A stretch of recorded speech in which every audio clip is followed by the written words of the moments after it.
Sup Shredders, my name is Logan, aka Spiderhands. Welcome to an SP Reviews where today we're going to be checking out an album by an act named Vices Inc. titled Aural Wavs. And if we switch over to here, Aural Wavs, we have got an 18-track album from a band, and I have followed their progression over the last year or two that I've been doing these music reviews. I am very happy to be able to review the entirety of this record here, all 18 tracks. I'm going to be splitting this review into 2 days because I don't want to record all 18 tracks in one day.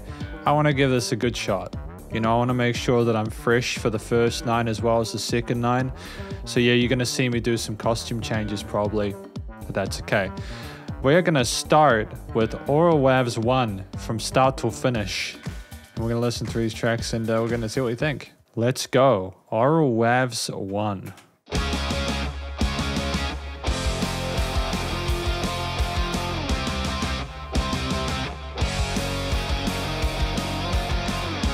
Really strong intro with these guitars and the bass and the drums nice and tight. Commercial grade studio production.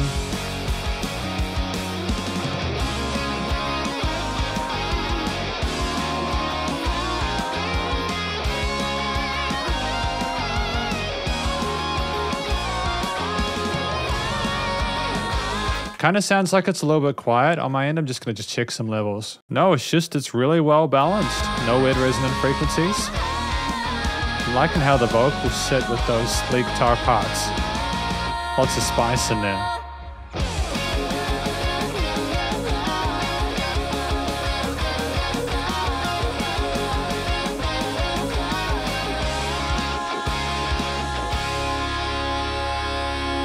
Nice little introduction of what they're all about. I mean, I'm familiar, but maybe you might not be, and I hope that you enjoy your ride with this. They do typically do A and B sides, especially their singles. Like they'll have one track, but then they'll have a B side. So that's also part of why I'm splitting it into, you know, the first 9 tracks are the A side, the second 9 tracks or the final 9 are the B side. But yep, great. Nice to hear the vocals coming in as well from Ellie. That's all good. Let's continue with Never a Weak Moment.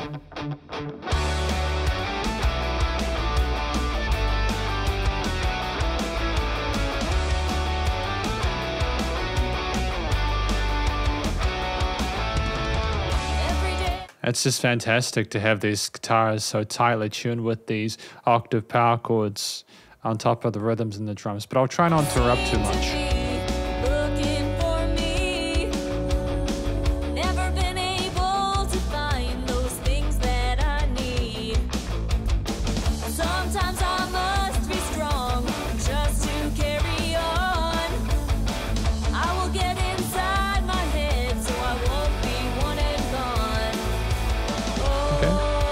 Easy to follow vocal melodies there, hitting the right notes.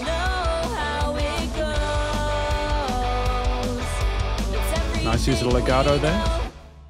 Stop right there. It's never how it appears. I like the fact we're double tracking the vocals in this hook part to make them sound wider. Great use of time there, nice harmonies.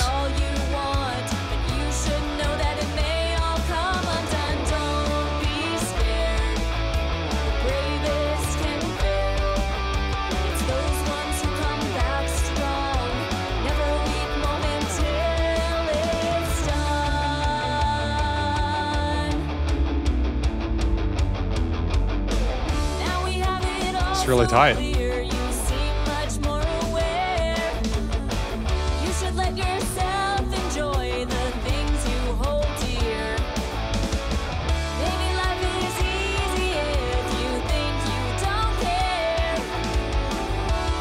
I'm liking the change, the very subtle change in those drum grooves there, switching between some 8th note accents to rolling with the 16th note snares in there. Along with the vocal as an additional layering there. Nice development in the second verse.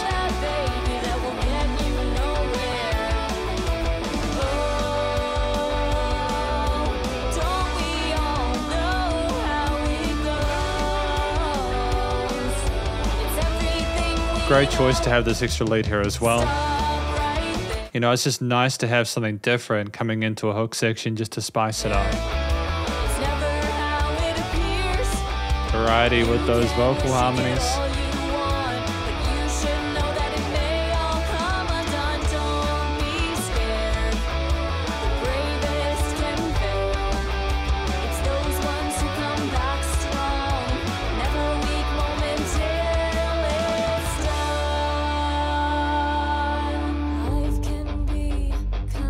tempo shift. That's fun.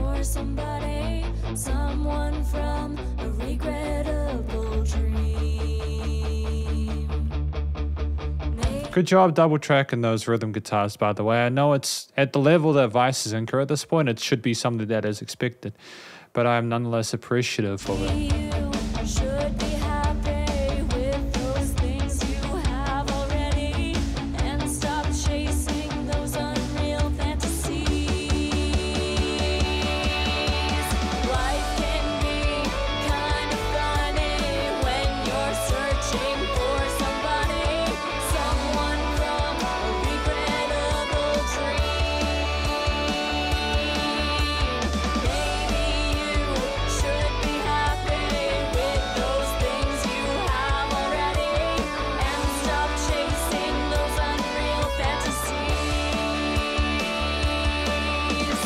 So this song is basically about staying humble, making sure that you stay true to who you are, and it's the people that keep coming back and keep moving forward as whatever pummels them from above. They're the ones that succeed. And it's about not taking what you have for granted. I think they're going a bit slower in this part, and I apologize for... Actually, I'm not sorry for pausing it. I'm reviewing the damn thing. I'm thankful for the fact that we slowed down the tempo there. It helps the listener to understand this is an important part thing to consider.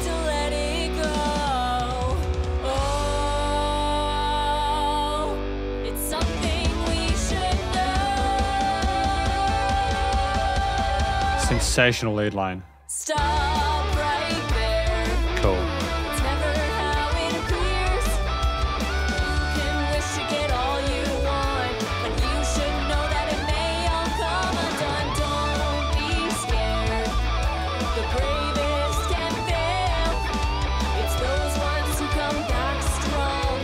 Never weak moments here.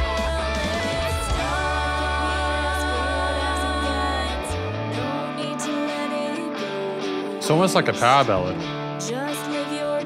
Like, honestly, that's some of the most sensational musicianship on the guitar that I've heard outside of like a lot of the really extreme metal that I listen to occasionally, and just in general. I love the phrasing of that. It's like when you to contrast the rhythms of the vocal melodies with the intensity of those guitars there. If we're going to go hard, if you're going to enter, go hard or go home, right?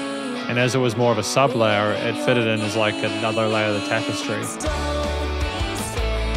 I'm not quite sure why we slowed down for that part, but that could be because I was talking over it, and I'll own that.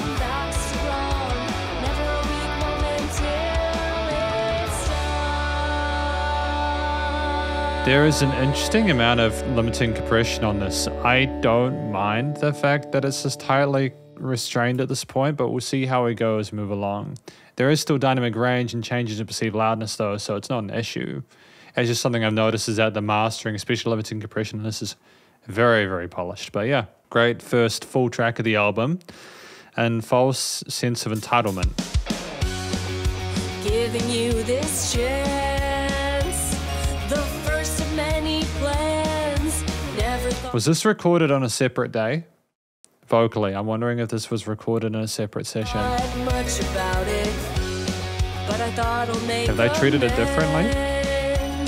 Don't need to fuss around when you're still lost and found.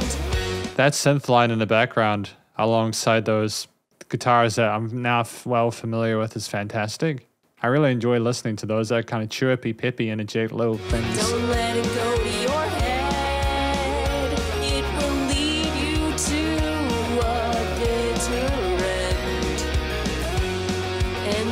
Not a safe bet, it's a situation you'll come to regret. Focus now, don't rev up, let it all fall down. I'm liking the triplet groove we have on those toms as well, and how they contrast with the whole tone chords of those rhythm parts. I think it's great that we got the vocalist kind of, because, sorry, excuse me for a minute. This is a three-piece. We've got Ellie, or Eleanor Langthorne, on main vocals as well as the backing vocals. Jag Hicks doing the guitar, bass, keyboard as well as backing vocals. And then we got Christy Yeaton on drums, percussion, and backing vocals. So all the people in this band, they're doing some heavy lifting to be able to get the variety and versatility we have here. And I'm all for it, man. It's dope. I love it when, you know, you've got a tight band like this and they explore their creativity like that. Change of seasons, better be hoping for some common ground. Maybe you should know what you're after before you become some social disaster. Funny how Right, so that's what the track's about. Become so real inside. As if you live another life, but you know this time it may not last. Those fake lives. I was like thinking, are Ellie's vocals too present here? But then I listened to the kick, the side chaining from Christie's bass drum, and I thought, nah, they've got that down. The mixing, okay. The mixing is interesting. Now we stand. Before I play my hand, I've got to feel Definitely not right. oversaturated. I'm sure it's all been written. I like the panning of those backing vocals. They're really pretty. Make it sound nice and full on warm. Focus now. They got Jag's backing vocals. They're nice. Let it all fall down. False at war, never sure about which way you'll know. Looking for a reason in the change of seasons, better be hoping for some common ground. Maybe you should know what you're after before you become some social disaster. Funny how I like this chord progression, how it loops around into itself effortlessly. you live another life, but you know this time it may not last. Those fake lives. Did you think it's all worth standing? Being something that's not your vision. It's these things that leave you wishing. I like the fact that we're exploring these lead lines a lot more eagerly. You know, I think in previous sort of tracks and albums that I've reviewed from Vices Inc., you know, there have been some solos occasionally, but I think here, like, we're really entertaining the prospect of having a fuller balance with the rhythm and leads there, and I think we managed to find a way to get that to work alongside what Ali's doing.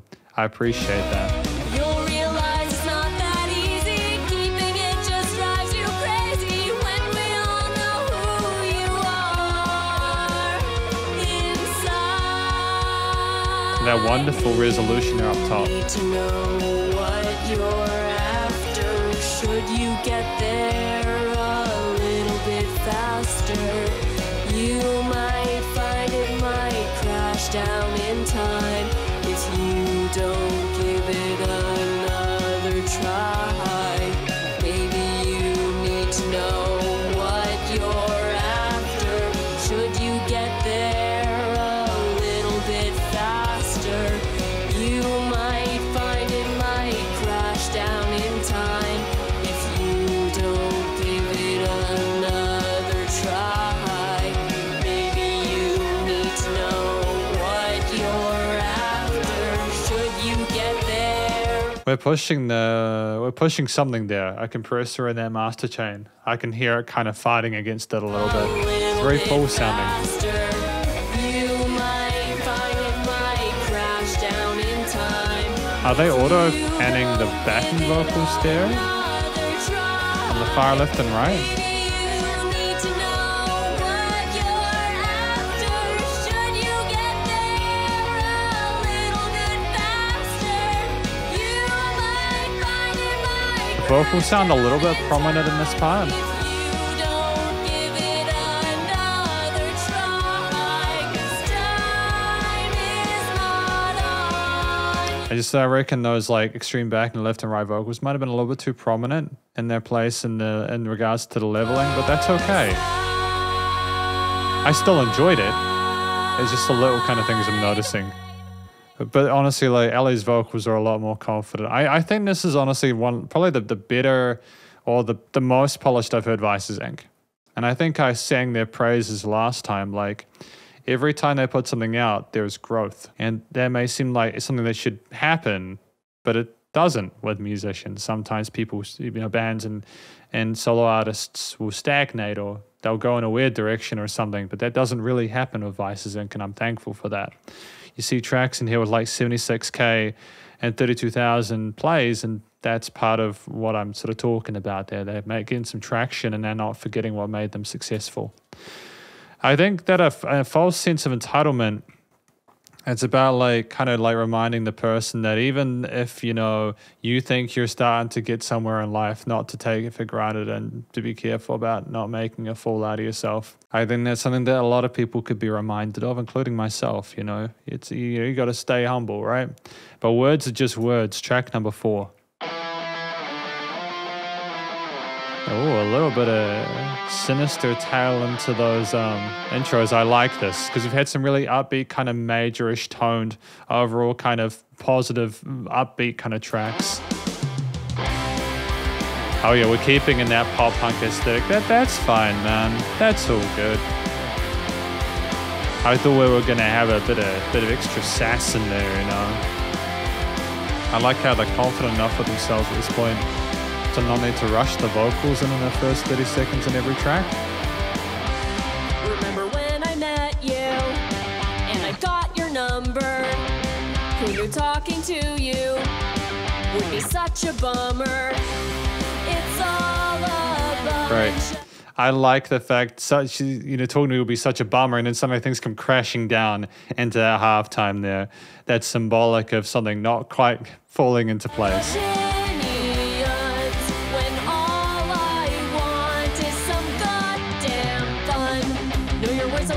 They don't break skin and they can't slice. They don't hurt me the way you'd like them to.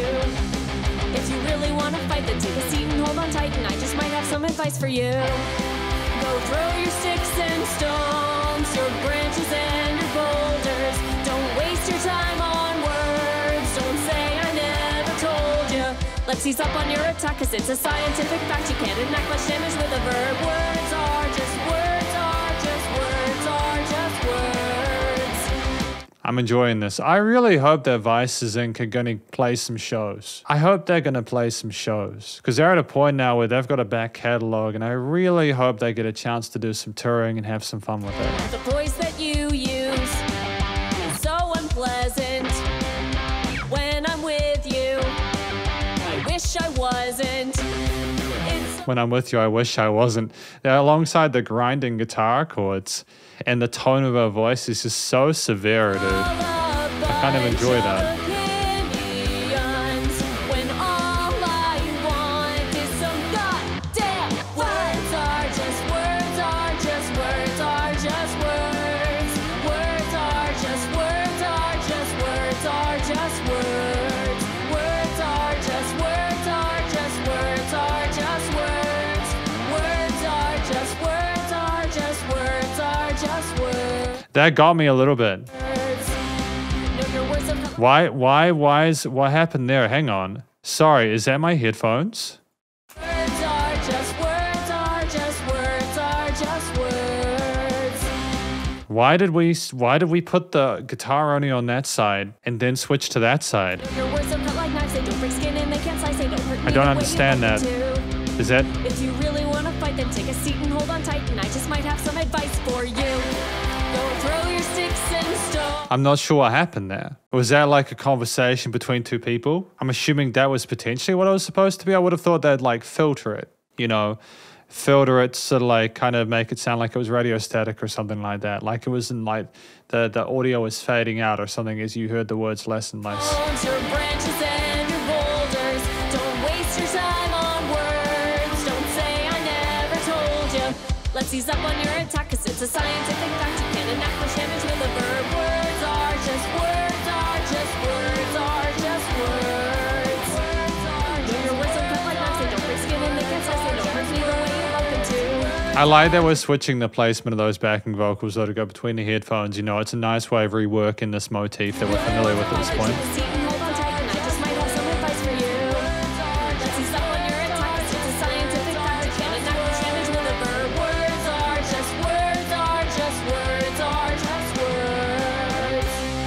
At least I'm able to easily figure out what each track is about, you know. I like the clarity of the vocals in the mix. And I like how they place with everything else.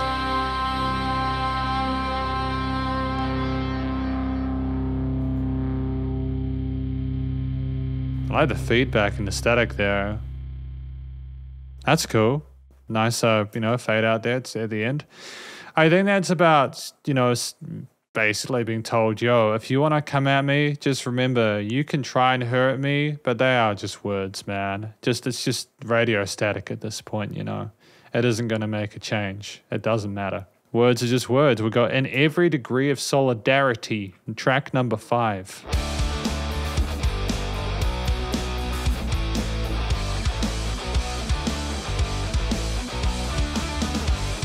That's a nice, energetic little guitar riff we've got here, and the work as well with the crashes and the little break beats on the drums as well that are peppered in. It's a fun intro. Every time I give it a try, you want to change my mind. It may be best unsaid, 'cause some words cause regret. And I don't know if you want to be here, 'cause you don't feel the same about what we do when we try to be heard again. Come on now, let's give it a try. We fought so hard to be given the right. In every degree of what we believe, you will see what we mean. Nothing stops. So I know that we're going to get more context to what this track is about, but I just like the uplifting, predominantly positive messages that we have throughout this album so far. Shout out for trying to keep things upbeat. It's very easy to be negative, you know? But does that provide value to people, you know?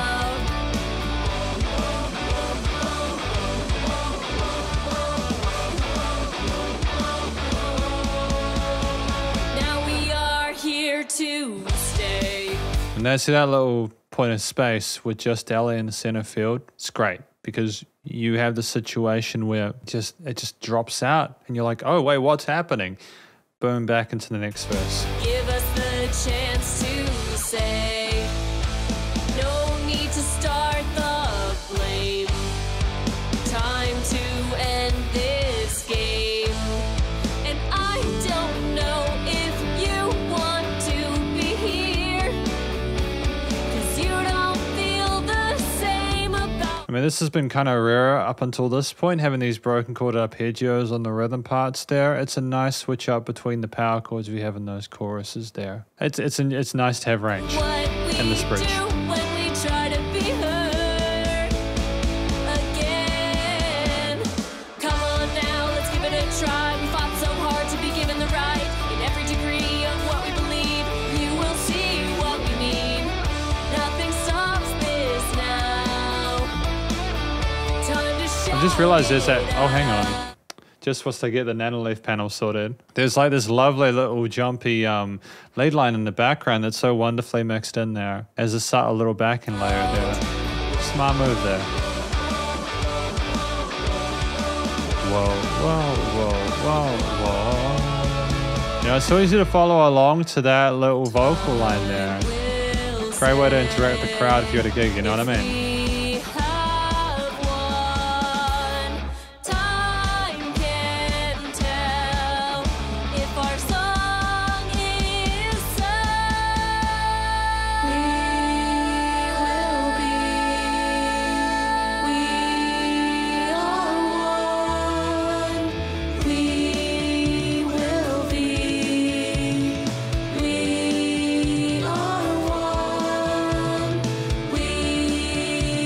I think this is wonderful. That kind of choir focus is gorgeous. Beautiful message. Come on now, let's give it a try. We fought so hard to be given the right. In every degree of what we believe, you will see what we mean. Nothing stops this now. Time to shout it out. Come on now, let's give it a try. Key change? Key change? key change. That was a great place to use that. I wasn't expecting a key change then, but I'm not mad about it, you know. There's 1,000,001 ways to screw up a key change, and that was not one of them. Good job. Especially with that lead line going on below it and stuff like that, adding a bit extra context.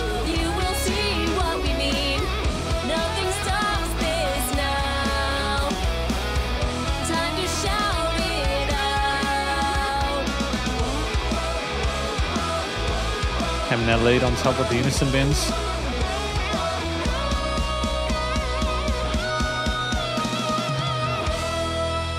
Ooh, those wide vibrators were wonderful, man.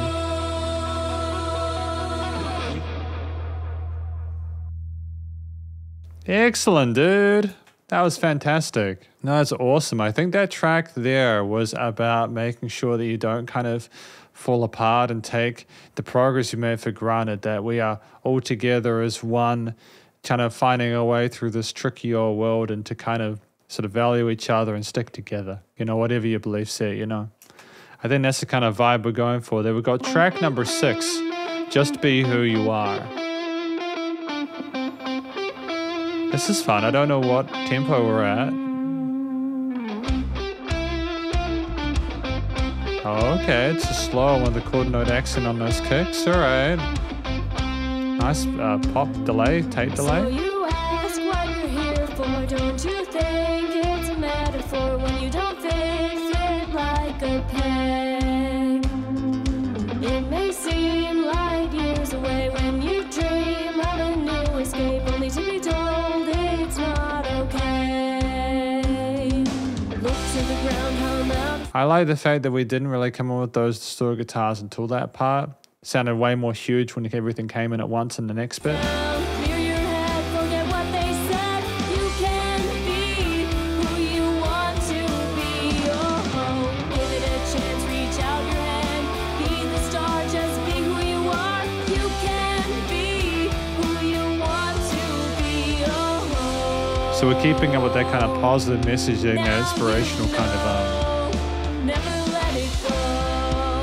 You can get there here. Don't let them. I adore this. This is probably my favorite track off the album so far. I like the freeform flow of that chorus line. We're not sticking to like a 4-bar beat kind of thing. We're allowing that bum, bum, bum, bum, bum, bum. We're kind of making like a sub groove in amongst everything else, allowing it to kind of sit in space for you to absorb it in your own leisure and to your own pleasure. I think that's fantastic, you know. Great sense of unison between the vocals as well as that lead guitar as well. It's wonderful. Put you out of place, they tell you you're where to your There's a face, second one on but here. you don't know it's all for show. Development. Hey, heads up, don't care about that stuff. You have time to be the shining one, and they'll be there lonely left behind. Look to the ground. I do like the fact that we had the that we did have the extra guitars not playing the same rhythm as the original lead. It might have been good to have had the guitars playing the lead lines on either side in the same phrasing as. What I mean is, you know, you had the left come in first, right? The center and then the left. So have that playing the same rhythm as the center, just to have a sense of like, oh, okay, I'm following along with that, I'm nodding my head. Then you have both guitars come and then maybe switch the groove, just so that you don't have this fighting with this on that side. You know what I mean? It's a very small thing, you know. Clear your head, forget what they said. You can be. I still really enjoy it. I think it's really beautiful. Give it a chance, reach out. Yeah, it was a hell of a feisty little solo drum fill that we had. You can be I dig it. who you want to be. Oh, now you know. Never let it go. Bum bum bum bum bum bum bum bum. Is that a 7th or a 9th or something like that? You can get there here. Or are we sticking back to the octave? Don't know. Had to think about it. I like the fact I'm not sure.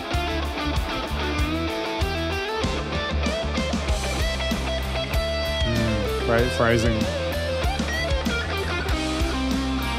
Smart choice with the blues phrasing. The blues phrasing, should I say. Get my consonants confused.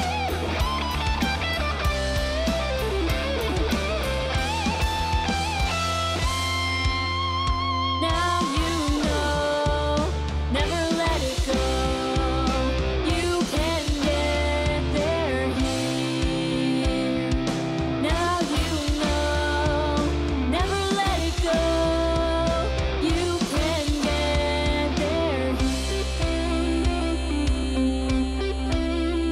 Great. I mean, it's nice and short, 3 minutes and a half. Can't really go wrong with that, can you?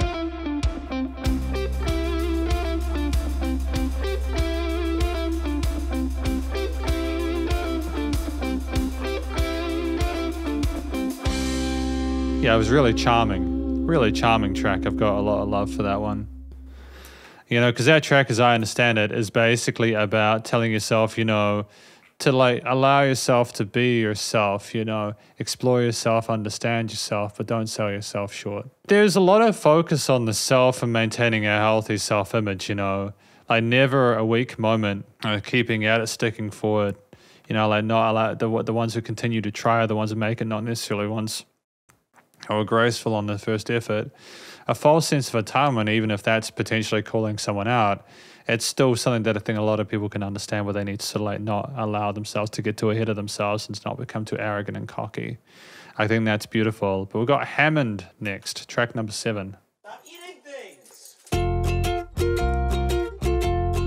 Ukulele. Is that DI'd or mic'd?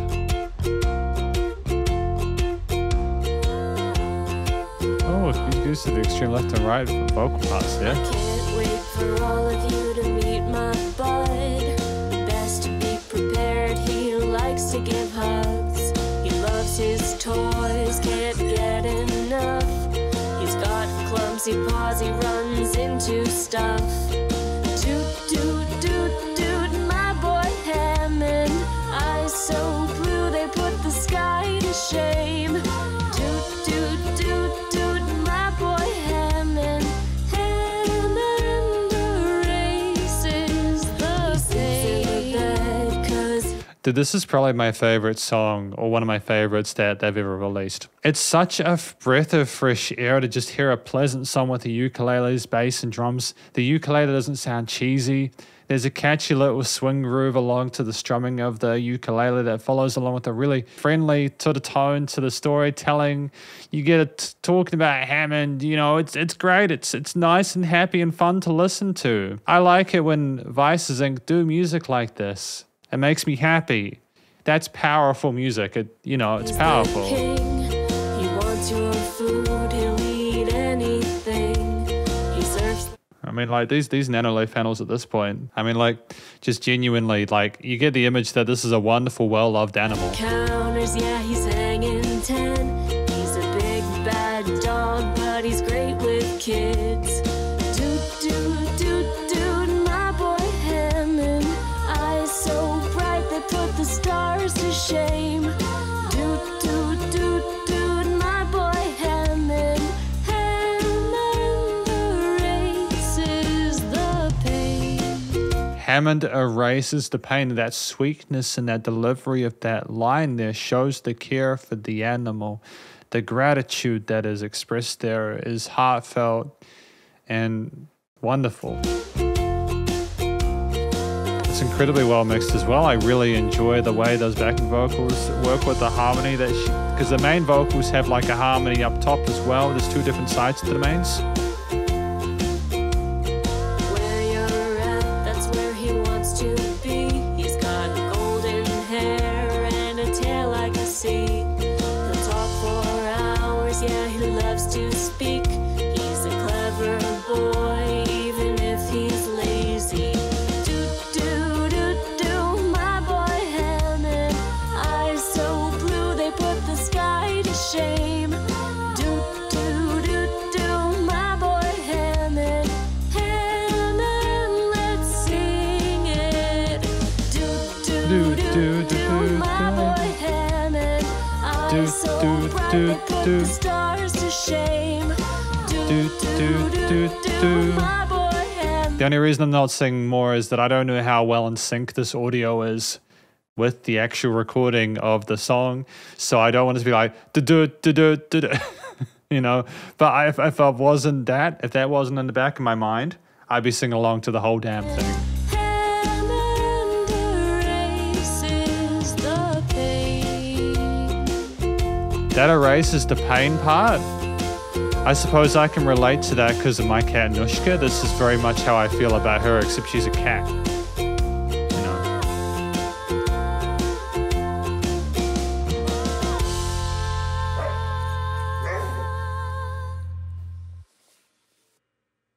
What a wonderful story that we had there.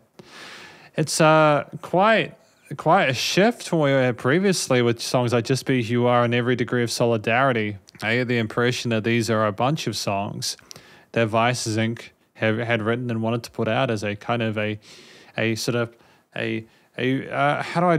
display of their artistic merits and adventures and creative endeavors over 2022.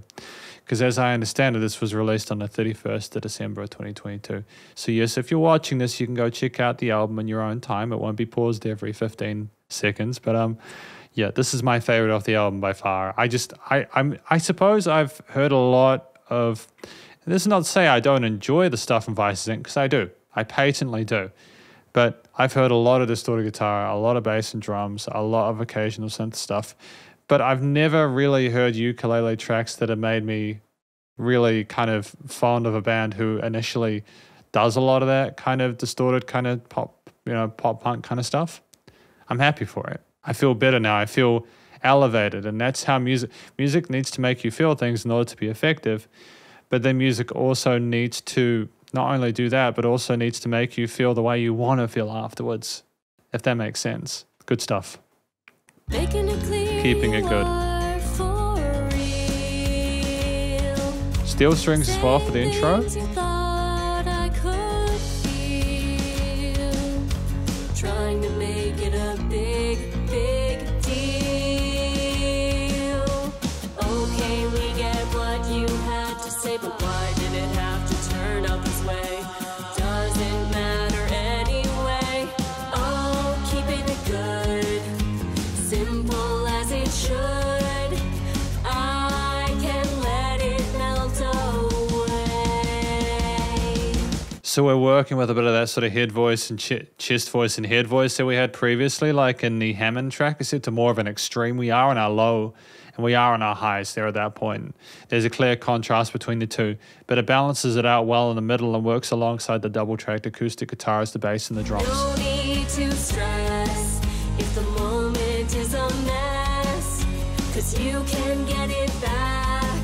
You could, and you would, 'cause this summer day is all you need. The time stands still when you see it's all in front of you. Now there is no complaining when you're actively comparing all the things you thought you missed. Just let it go away. Just let it go away. Sticking to that main message. It's great. All those things you had to say and try to make it your best. Lay your worries to rest. Back to where it all began. Great. I think these last few tracks have been incredibly strong. Like, don't get me wrong. Again, I really enjoyed those lead parts we had earlier. Some of those like sort of core tracks I'm more used to from Vices Inc. as well. We had traits from those and some new influences. But I'm enjoying the change in textures and timbres within these few as well. Time You for know. us to pretend that the world won't change again. But that's just how it goes. Don't we all know? So you better let it go. Oh, keeping it good, simple as it should. I can't let it melt away. No need to stress if the moment is a mess, 'cause you can get it back. You could, and you would, 'cause this summer day is all you need. I like the fact that we're trying to like sort of reassuring the listener, helping them to get through a rough time. I feel like there's some definitive and genuine, I mean, there's not in a genuine way, there's some really important messages to be told to listeners here, especially if they're going through a rough time. These are themes that we've discussed in previous albums from Vices Inc., and I'm glad we're keeping that thematic consistency Time there. stands still when you see it's all in front of you. It's smart music. There is no complaining when you're actively comparing all the things you thought you missed. Just let it go away. All those things you had to say. I like the fact that we not only got the cooler response between the two vocal parts, but also we've got things coming down to halftime to kind of resolve it, you know, like bring ourselves down from being elevated about being stressed about all those things we missed and everything like that, you know. We're allowing ourselves to recalibrate, that we're being reminded that we can get things back, that we can make things okay again. Try to make it your best. Lay your worries to rest. So just let it flow. Every day life is on the mend, and time can only show if It's like meditative. I like the fact we're getting a little bit more sort of like the performance has become more technical from the call and response parts as we go along, but most importantly, we are allowing the instrumental parts to remain simple in order for the message to get through. we do Nice balance there. matters in the end. In the end, oh, in the end. In the end, oh, in the end. In the end, oh, in the end. Great job with that vibrato there at the end as well. That is starting to become, that technique is more natural, and I'm really enjoying the fact we're getting those sort of consistent vibratos throughout. Great technique there. Really good technique. And it's kind of sad that we've only got one more today, but of course I get to enjoy the rest of the album tomorrow. But I think that track there, Keeping It Good, as I may or may not have mentioned, is simply about just kind of being reminded that even though things are chaotic right at this very minute, they won't be gone forever. They won't be kind of, you know, we have to let go of some things that we maybe held on to in order to make room for better things. Keeping it good, you know, it's all about kind of like keeping things manageable and tolerable and not overwhelming ourselves and, you know, being kind to ourselves. We've got the last track for today. So, you know, after Keeping It Good, so here we are.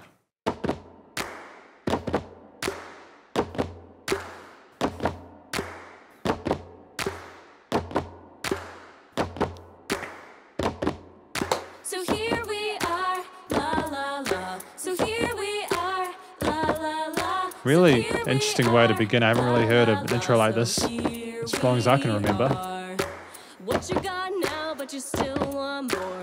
Try to work hard, you don't take it slow. I mean, it kind of reminds me of We Will Rock You by Queen, but it's different enough. It's different. It's different enough. Change before you know, so here we are. Put down your mask and let yourself go. Bye to the past, you do for sure. Don't doubt this change, try to rearrange. So here we are. So here we are. Oh, wonderful use of those different vocal harmonies there. La la la. So here we are. The texture's gorgeous. So here we are.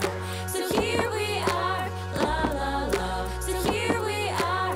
La la. Simple bass line, but it's very comforting, you know. La la la. So here we are. Come around again, go once more. You have what it takes, that's for sure. Don't doubt yourself, don't accept no. So here we are. Lessons kinda learned, where do we go? Give it a chance, you'll see it grow. Lifetime of change before you know. So here we are. So here we are. La la la. So here we are. La la la. So here we are. La la la. So here we are. So here we are. La la la. I think we've had Jag come in at this point if Christie's not also in the whole band, you know. La la. So here we are. La la la. So here we are. What you got now, but you still want more. Try to work hard, you don't take it slow. Maybe it will change before you know. So here we are. So here we are. La la la. So here we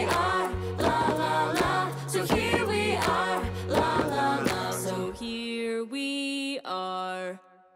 2, 3, 4. So here we are, la la la. So here we are, la la la. A cappella. So here we are, la, Or just the singing la, bits. So here we are. Okay, I want to listen through that initial verse part just to get more of a flex on it, because I feel like it's almost, I kind of overlooked it a little bit. La la la la la la. Maybe it will change before you know. So here we are. Put down your mask and let yourself go. Fly to the past, you do for sure. Don't doubt this change, try to rearrange. So here we are. La, la, la. So after quickly listening through that first part again, I got the context when we talked about taking off the mask and kind of showing ourselves who we are. I think this is basically a song about celebrating the fact that we are our own individual, unique human beings, and that it's okay to show ourselves and we don't have to hide who we are and everything like that. And we can find community and connection by being more authentic with others and within ourselves. Genuinely, like, it's wonderful. There's like a lot of, you know, like in the bass line as well, with those vocal harmonies as well, just before we go into like the halfway conclusion. It was really gorgeous. It sounded nice and positive and upbeat and supportive, which makes sense with the story being told and sort of verse being sung by Ellie, and then everyone else coming in later on, band members one after another to fill it all in. Legitimately, I like the fact there wasn't a dedicated drum kit for this. I like the fact that we didn't have guitars or anything else. We just had the bass there, as well as those vocal parts. It was great. There's all we needed there. Fairly minimalist, a nice sort of little bit of respite at the halfway point of an album. That is quite long by today's standards, you know, 18 tracks. But at this point in time, just before I take a break and continue back to it tomorrow, which for you will be in a minute, I just want to say that I'm really happy with this album so far. They've shown not a lot of growth because they're already doing pretty well, but it's more like they just sound even more confident with who they are as musicians, people. They're clearly sort of like sort of exploring topics that they care about, but they're exploring them in refreshing ways. And I don't think there is a weak track on here. There are like small little bits that I've noticed occasionally where it's like, well, maybe we could have done something differently, or maybe we could have. And that's probably stuff I'll talk about as we go along. But I think like I'm also not looking for like the album I would want them to make. I'm reviewing it based on what they've made and their vision for it. And overall, I'm very happy. So I'll see you in a minute. Spiderhands out temporarily. And we're back. We are back for part 2, or tracks 10 to 18, the B-side of this album, Aural Wavs by Vices Inc. I was hoping that we wear the same hoodie as yesterday, but it's just too hot today. Massive vibe shift, you know, it was like kind of wintry yesterday, and now it's all summery, and the studio is overheating. So we're going to continue with Let's Be Honest, and we're going to continue to hear what we think. Let's go.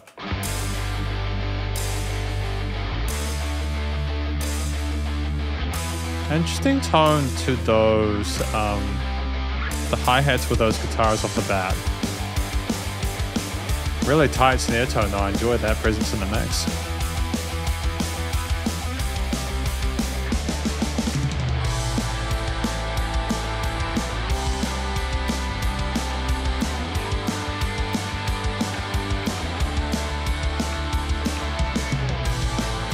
Nice to hit the backing vocals on top. You know, good use of the 4 minutes of real estate.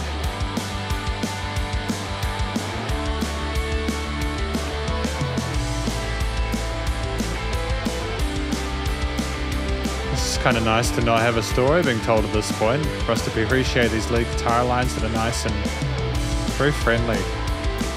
Over the warmth of those backing parts. They're shining, dude. It's great. Let's be honest here, I wasn't what you wanted from the start. I didn't fit in with your picture perfect ideology. Let's be honest, don't pretend you're brokenhearted. Your pristine white collar bullshit image won't be tainted anymore by me. I've thrown it all away, and yet my head's still reeling. I cannot help but feeling from the start that I was played. I've thrown it all away, but the trash comes back at the end of the day. Let's be Okay, so I mean, I get the feeling. I understand the song immediately. You know, Really sort of simple to follow. Story makes sense. Yourself waiting down the aisle. It wasn't me behind the veil. Let's be honest, you were running down the clock. Your mother knew it wouldn't last and counted down the days that passed until you bailed. There's like a little bit of dismay and disgust in Ellie's vocals at this point, which are really charming in a weird way, I suppose. That sort of like, again, like your mother knew it wouldn't last, those lines, etc. There is some sass in there, and it comes through in a way that makes sense with everything else in the mix. Just that little bit kind of helps to sell it, make it more authentic, you know?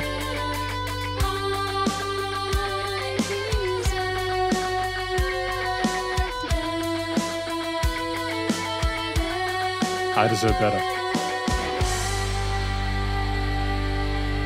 Nice shift in the style of vocals there. It's great to have a softer approach.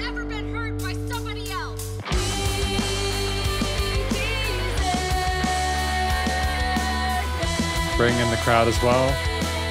Great decision there.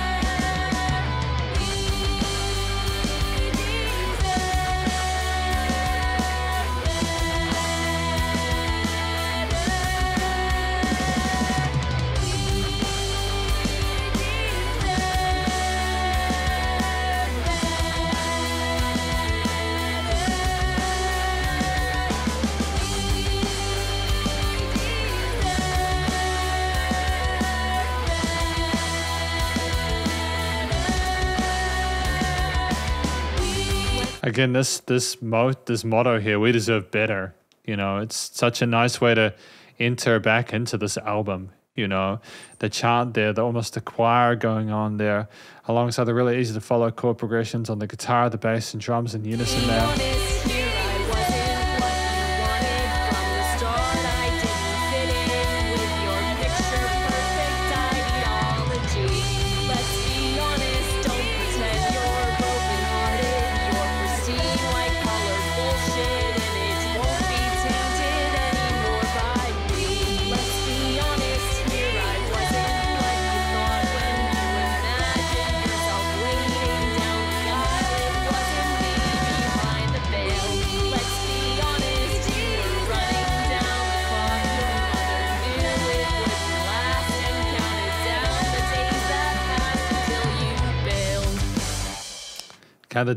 Count down the days until you bailed. Yeah, it's nice to get that resolution at the end, you know. We deserve better, and the reiteration of the sort of situation that got them to that point of recognition of that need for better. Charming. I've got no complaints about that one. It's solid.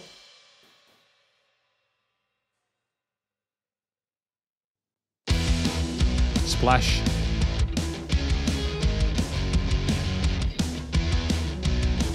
More of a fizzier guitar tone with this one than I was expecting. Not that I mind it. Walking through the open door, where it leads, I'm not sure. We'll know. Are we working with the toms in this one? Because that's a nice change from the cymbal focus. Finally right, 'cause the timing will feel just right. When it is on our side, we got the moves, we got the time to make it alright. 'Cause we're already so far ahead, and we'll know again that we got the moves, we got the time to make it back to ourselves. There's no time to rest when we're simply the best at being who we are, 'cause we know it gets that hard. What does this have to do with splashing? I mean, we'll get more of that as we go along, right? No need to hide it inside. It's all going to be alright. When I'm not having a rave, by the way. Don't worry, it's just my lights. on our side, we got the moves, we got the time to make it alright. 'Cause we're already so far ahead, and we'll know again that we got the moves, we got the time to make it back to ourselves. There's no time to rest when we're simply the best. Living your dreams inside your dreams. It's enough. I like this part as much, if not. I mean, I like the hook section. I think the verse, storytelling wise, is fine. You know, like it's easy to follow and it's upbeat and energetic. I think that the messages are important and a lot of people benefit from hearing them.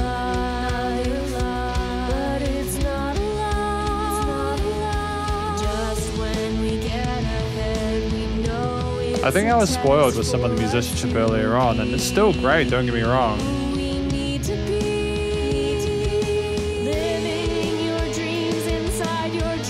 I mean, these parts have been played really well. I suppose I'm used to it now. They've set the kind of the level of expectation now. I slept on it, you know?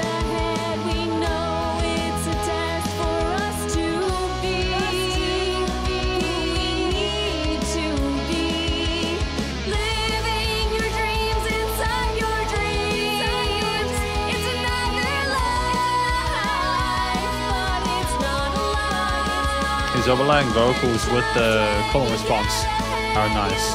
They build, the studio side's been done well enough where there's no resonances, which is really good.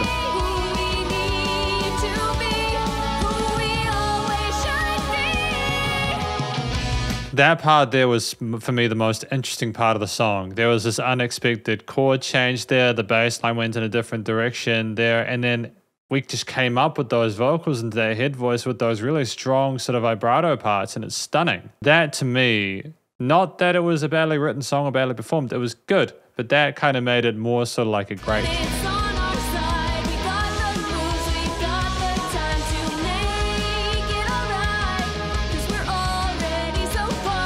I thought she was gonna say like make a splash, like we've got the moves, we know how to do it, you know.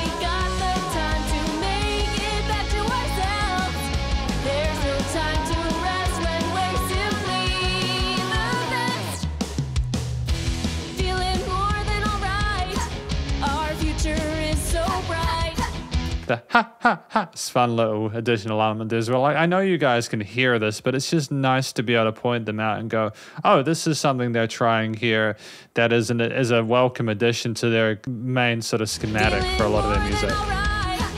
Our future is so bright. Feeling more than alright. Our future is so bright. Feeling more than alright. Our future is so bright. And nice use of repeaters on those vocals at the end, though. I mean, it just gives them a bit of extra presence in the mix, a bit extra bulk there. That was a great track. I especially enjoyed the interlude. I can't really say that I didn't enjoy it as much as the others because it wasn't as new or novel to me as some of the other tracks. That's an unfair statement. I'm going to like that primarily because I like the risk that they took in the interlude section. It's Blah, track number 12. A little bit more reverb to the guitar parts here, makes it a bit more airy and mysterious. That's fun.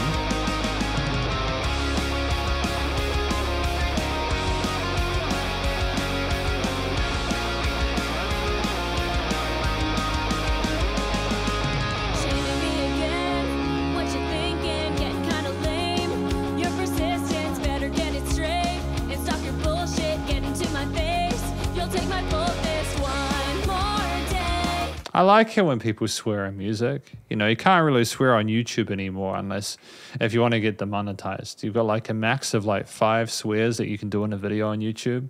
And then if you do more than 5 at the moment, like if I was to monetize my videos, I wouldn't be able to get, but they get limited ads because of that, you know. But I like it when musicians swear when it's impactful, you know.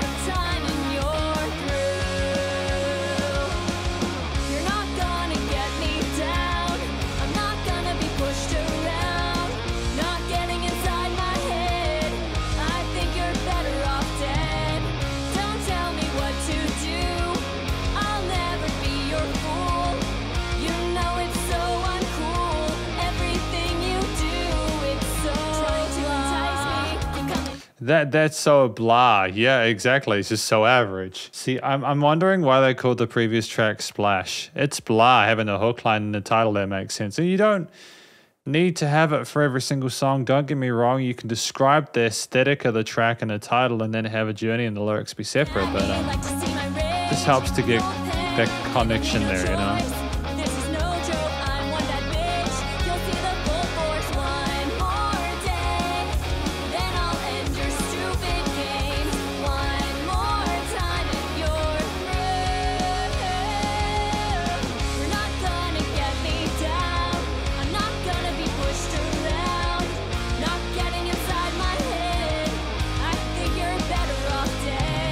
Oh, getting inside my head, you're better off dead.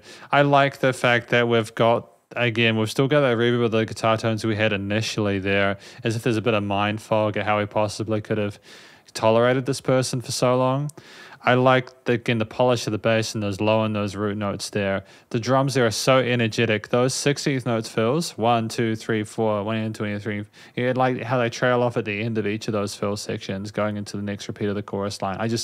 I think that energy there is really helpful, important. It drives the song forward. Great use of ghost notes as well occasionally. Offbeat crash as well for accents there. Makes it more interesting to listen to, you know?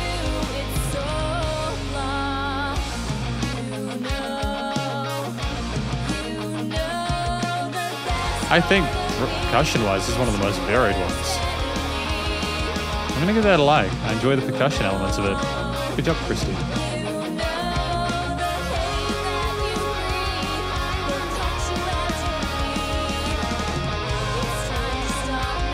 I wasn't expecting us to go up here with the lead guitars.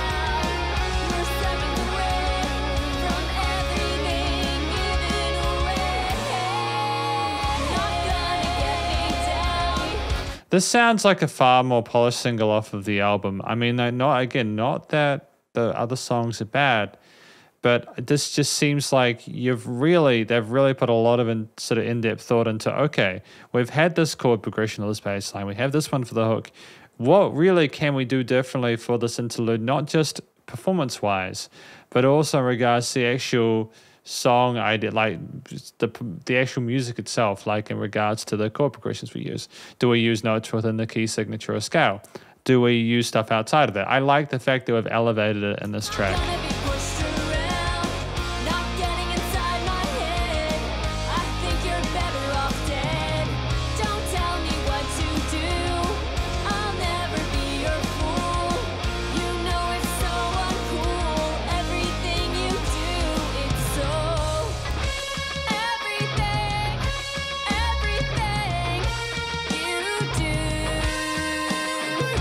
I like the fact we've switched to a 3/4 time signature here. That's a ballsy move, but it completely takes you out of the lull. Again, it's not like I'm falling asleep, but like the lull of expecting the 4/4 to continue for the entire track.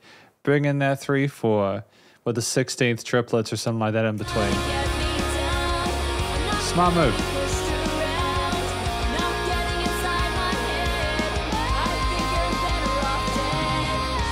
But yeah, they've really mastered their vocal layering now. They've got that turned down to a T. The percussion's pretty much on point in most of these tracks, not all of them. I like most of the guitar and bass parts as well. I think the structure of these tracks makes a lot of sense. The lead guitar on top is a developing thing to continue the chorus. Because it's not just the fact that we have the lead guitar, we've also got Ali going up there, brings in those extra sort of like high-end parts on the fretboard. It's fantastic. This is what I need from bands. I need them to understand that you can't just rinse and repeat a chorus a couple of times and then call it a day at the end of a track, because you've already had the chorus 2 times. And, you know, a key change doesn't cut it.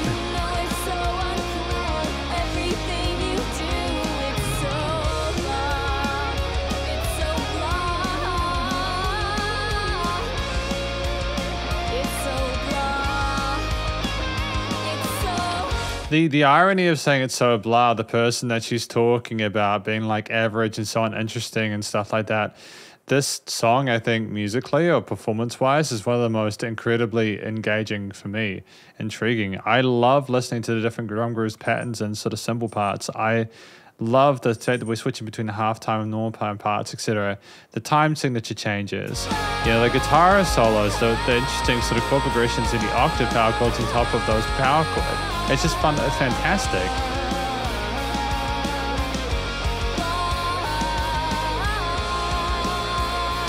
These are exceptional, exquisite harmonies in this part. The layering and the composition is stunning.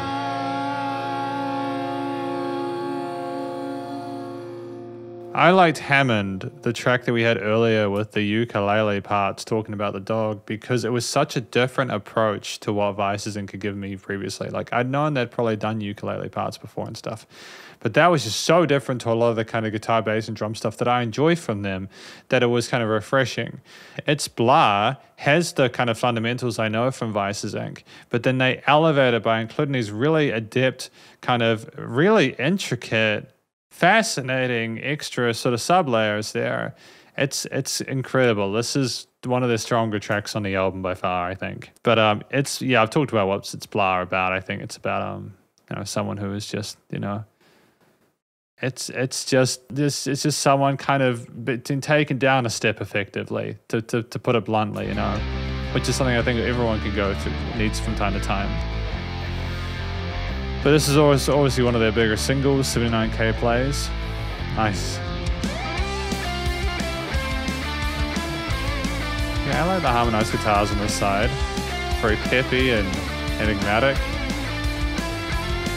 If you want to try to explain what you feel inside, you gotta start with nothing to hide. Oh yeah, about those dreams you You gotta start with nothing to hide. Yeah, it does help to have a clean conscience. have, that perfect life where it's just right.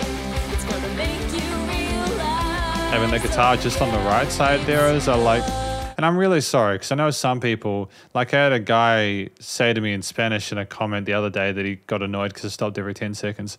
I'm reviewing it. I have to point out things that are cool about it.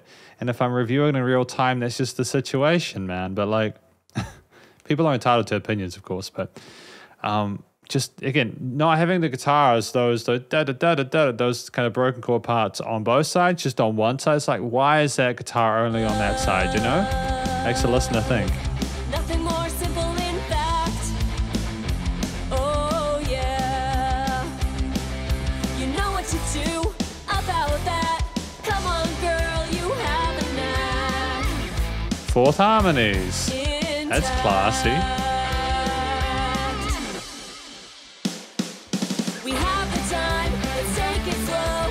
We will get there, don't you know? Our hearts will fuel the fire. Every time we say those things, believe it's the right thing. Maybe we'll give it a try. Oh yeah, it's love. Though the backing parts here are wonderful. Just that you've got like you've got like an entire chord triad there, including the octave note up above from different parts. It's Nothing excellent. more simple in fact. So pretty. Oh yeah, you know what to do about that. Come on, girl, you have a knack. Intact. Now I know you're my everything. I'm gonna give you all you need. Just promise you won't let me go. There's more to me than heart and soul. We have the time to make this right. No need to finish tonight. We will get there soon, I know. It's our moment. Make it so. It's love. Nothing more simple, in fact. I think I can hear Jag in the background. Yeah.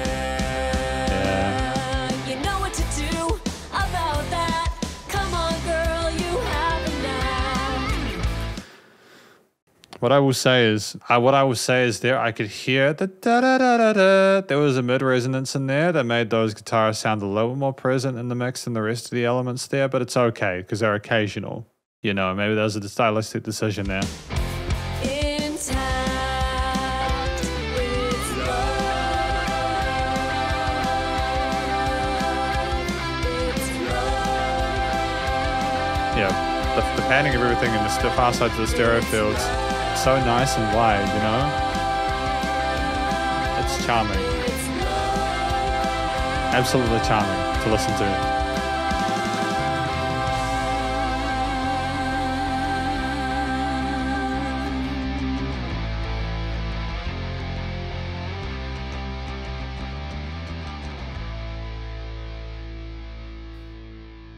And that fade out there is classy as hell, man. I mean, at 3 minutes, that track is short and sweet, you know, cut straight to the point.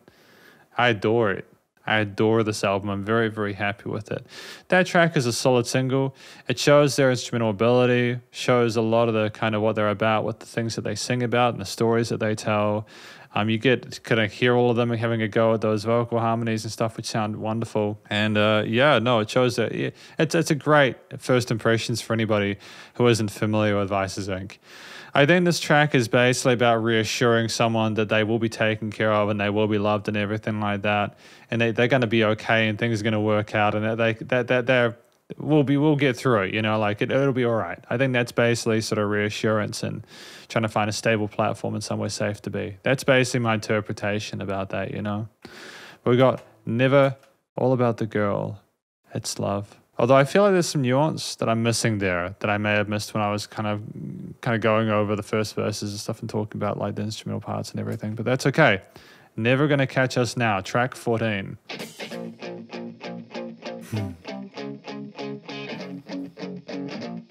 Oh, we got that minor key. Coming back to the major. Oh. Some might say he's consumed by his reflection. It's true, he can't be bothered to go dancing even though she'd like to. She suffers quietly. She doesn't know how to leave or how to tell him I was with her at the after party. The balls to this track, man. This is kind of what I was wanting from Vices Inc. I don't mind when we stick to a major key and we keep things predominantly upbeat and kind of like positive and like, yeah, we want to make things better. And these are the messages you want to sort of like get into your head that things are going to be okay, that you are loved, that we are doing to do this together. I like that we've got a bit of grit to this. We're talking about, and I'm not saying we haven't had this before, of course not, but just here, especially with like the moderation tonally from All About the Girl, this is just more kind of sassy, especially with that last chord. Brown, bum, brown, bum. I think that's like a diminished minor 7 flat 5 or something they're using there. Great choice. Please run away with me now. He's so oblivious, he's never gonna ever catch us now. I feel it, there's no doubt.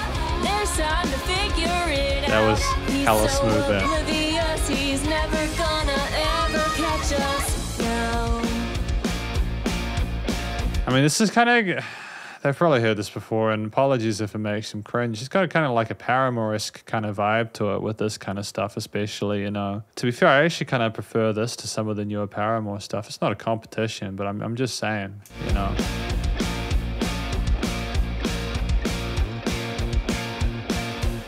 Some might say she's confused. She's got a new attitude. She doesn't tell him that it's over, even though she'd like to.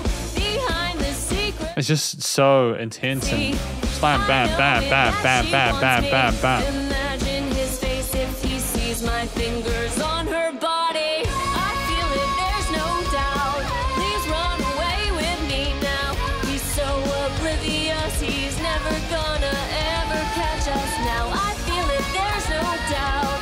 There's time to figure it out. He's so oblivious, he's never gonna ever catch us now. So I understand what this track is about. Nice one. Oh, okay. Sorry, I didn't want to interrupt there. I like what we've got, these kind of bluesy pentatonic runs at the end of these chorus lines, dude. Those melodies are sensational, and the way that we've got the vocals and then the kind of far mic'd kind of vocal part kind of screaming in the background. Great teamwork there. Walking bass line as well. The guy that kinda wants all the attention and knows how to get by. And stab her in the back and tell her nothing but lies. He's a smooth talking creeper and you don't even try. She's a beautiful girl, the kind of gives him all her love and hands him over the world. She knows that he is toxic, but she might be the cure. Things are never going back to the way that they were. Please run away with me. Oh, no. No. No. No, that could have been so... oh, no. No, you had real estate for like a solo section or something there to kind of like build upon that things are never going back to the way they were. I understand why I wanted to go back to a chorus there, because it's saying that things are permanent and that he's never going to catch us. I get it. That just sounded so cool with like the walking bass line and little snare rolls and the kind of barbershop-esque kind of lady, kind of a cappella parts going on there with the lovely smooth layering and the breathy voice and the octave parts. It was so cool. And I feel, focus on the feel part. I feel that was potentially a missed opportunity to have done more part there. I think, especially because we had the big single beforehand, I think we definitely earned something a little more sort of bulky there between the two biggies. But that's okay. It's okay. It's a catchy hook.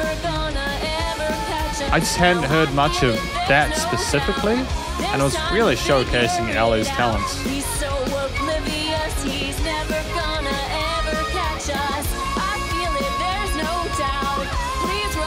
Okay, we got the leads here on top. Good. Yep. They know what they're doing. Variation with the way you're playing the guitar and drum parts, excellent. Without removing the groove. Staccatos are cool.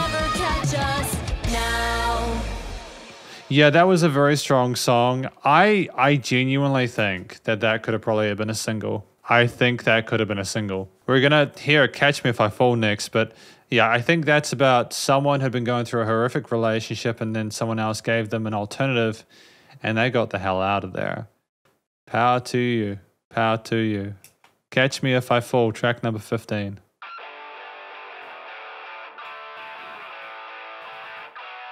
Great use of filtering on the sides there. Makes you wonder what's going to happen next.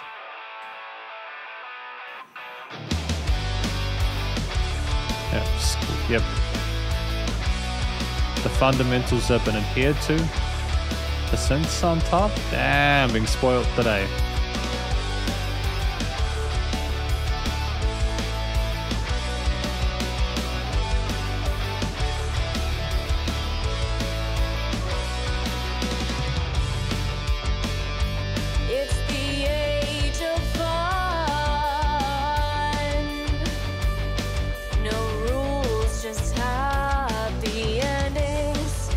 I like the way that and the free flow, the pretty pads in the background, adding that kind of sort of surrealist layer to it, alongside the drive and drums. We got a good combination of elements here. Living while we're young, no room for pretending.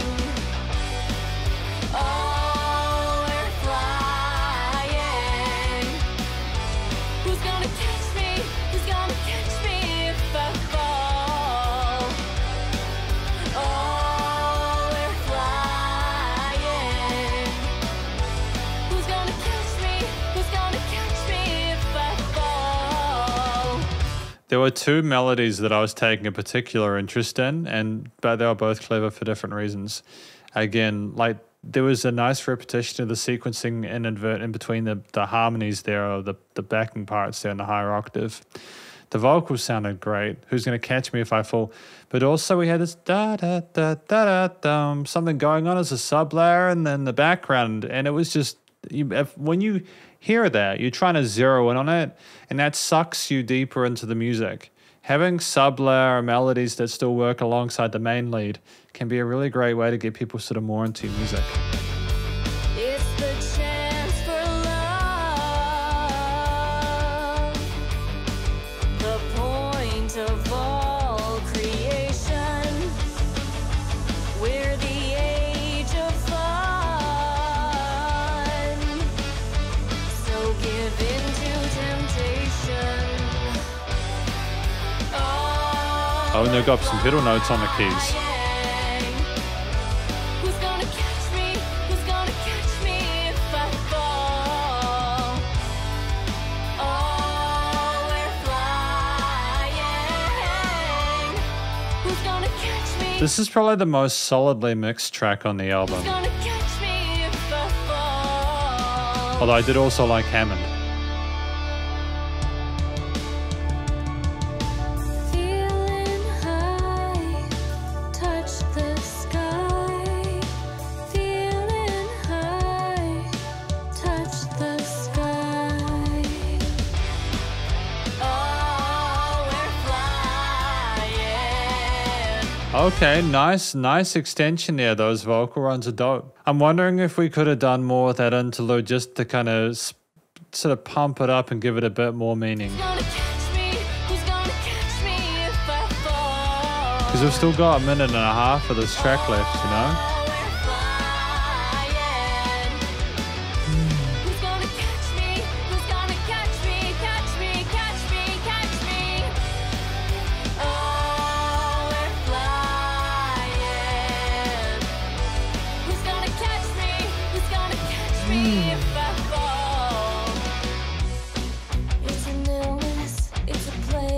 Okay, so we added an interlude separate to the rest.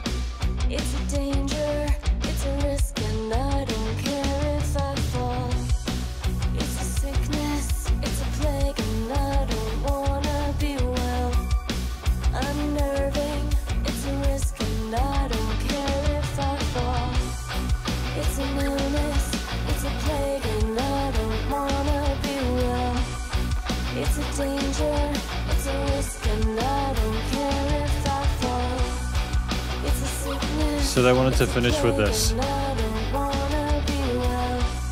Intimidating, it's a risk, and I don't care if I fall. That was a ballsy move, not having that outro to kind of end it out, and I enjoy that. I think that was a smart move. A lot of the tracks on this album and a lot of tracks in general, I do rely on the hook being the last thing the listener hears.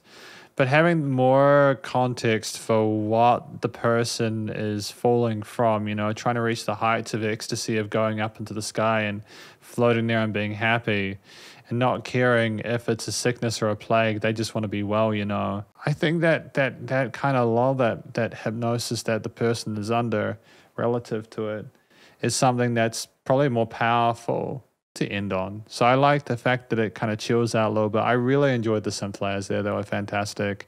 There was a lot to appreciate there from a production perspective. I don't think there were any issues whatsoever with any of the resonances or anything like that. I mean, it was nicely balanced in that one. I'm really happy with that. We got What We Could Be, though. Track number 16, though. 3 tracks to go. Been a journey, hasn't it?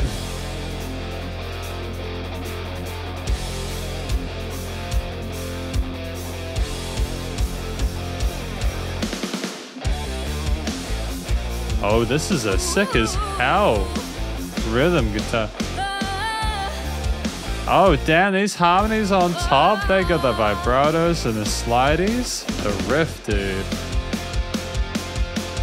There's way too many faces in this town to just see you around. I'm breaking patterns to somehow stand out and make you proud.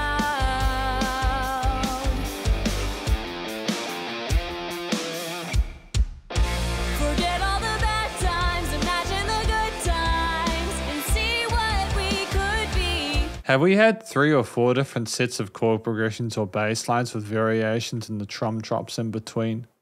Has there just been that much range musically in this track? Because I really appreciate that if that is the case. I like that amount of width and girth we have to it, you know, the variety there. It really, I enjoy how explorative Ice's Inc. are being, you know. Try together, you and I, all we could be. That's a 6 as hell guitar riff though, man. I mean, I love it to pieces, dude. Da-da-ba-da-da-da, you know, it takes some of the sort of more kind of like wholesome elements of the progressions we've had previously on those rhythm guitar parts and makes it kind of sassy, you know. It kind of finds that midpoint, that balance.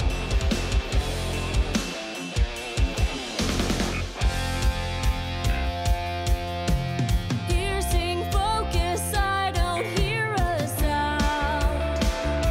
Look where we are now. Charming starlight lead parts up top. Close enough to feel my walls come down. So what's another step on closer?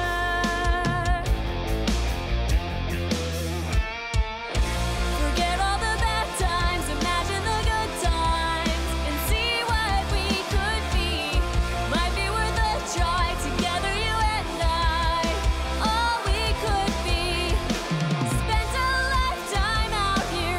I'm surprised they haven't put any sub drops in. Considering the prominent kind of state of the kick in some of these tracks, I'm surprised they haven't put any sub drops in. A track this I think could be boom, like something like a little bit extra pep on those opening bars. Oh man, the tappy bits. Okay, that was fun for a bit. Oh, cool. We're returning to it.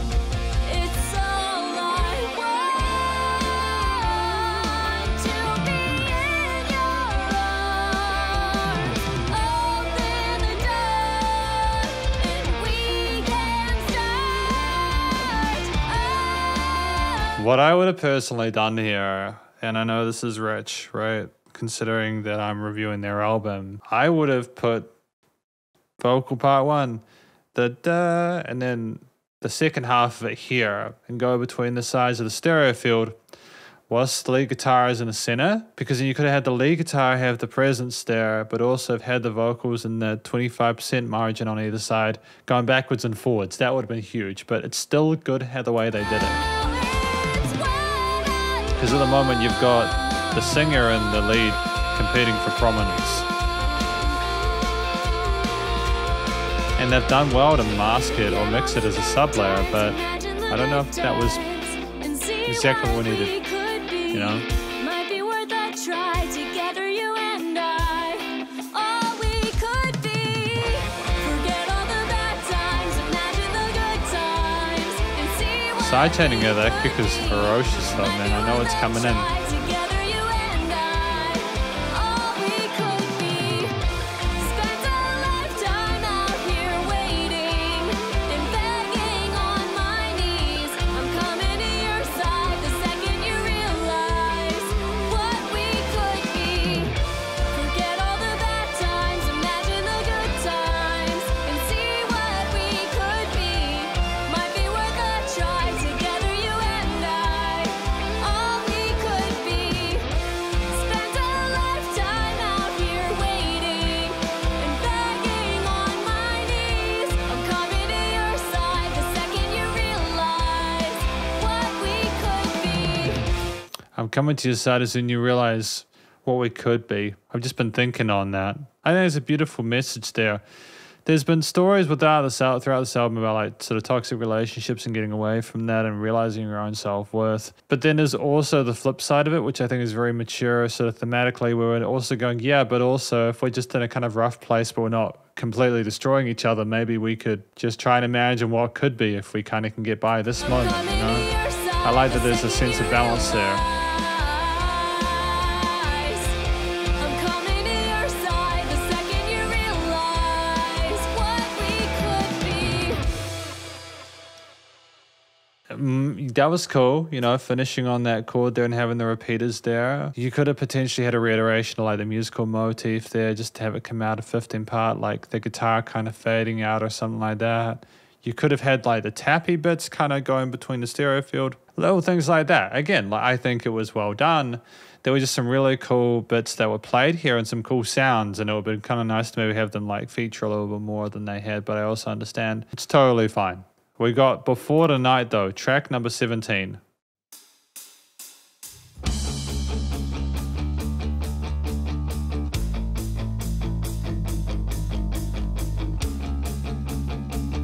Bit of tension with some of those chords that were strumming, muting. My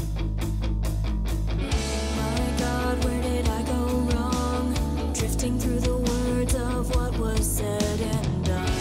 And if it is so, then Gorgeous, I'll be dude. the one who will let it go. Side vocals, center, At a loss bass, of what to say. nice 8-note beat Had a and drums, choice with it. broken chords in the arpeggios. Now there comes a time when it all falls behind. Shadows forthcoming, you'll never stop wanting those things you'll never find. Harder to reset the things you'll regret running through your mind.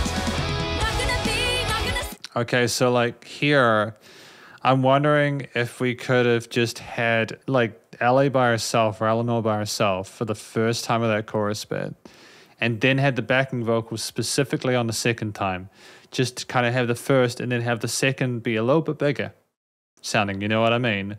And then come into halfway and it's like, oh, there's not as much of a change, but with the flow and the sequence of the words, because you've already had enough change between the first bits.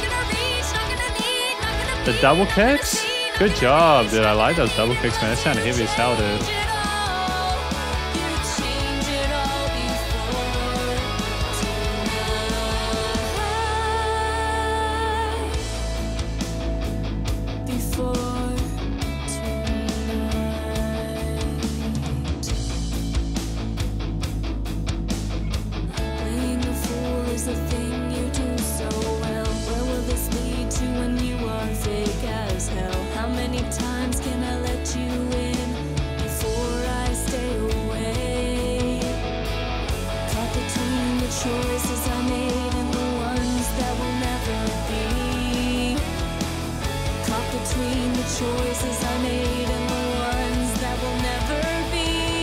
Caught between the choices that I made and the ones that will never be.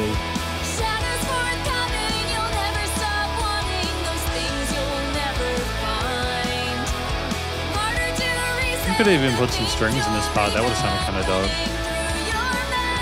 But then you've also like a lot. Sometimes I get musicians who put like way more layers and then maybe the band can play at one time if they do a set. And then it's tricky because then you don't necessarily have the ability to be able to sort of like encompass the full studio experience in a live element if you had too many instruments.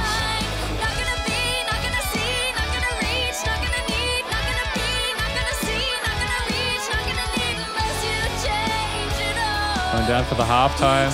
Great way of filling up.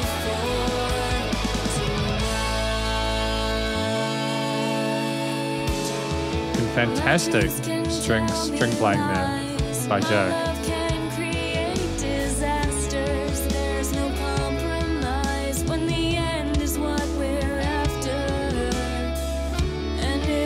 And it's great that Christy knows exactly how to bring down the intensity of their drums, you know, to suit the mood of the rest of the other instruments. That's like definitely an intuition thing, you know, nuance.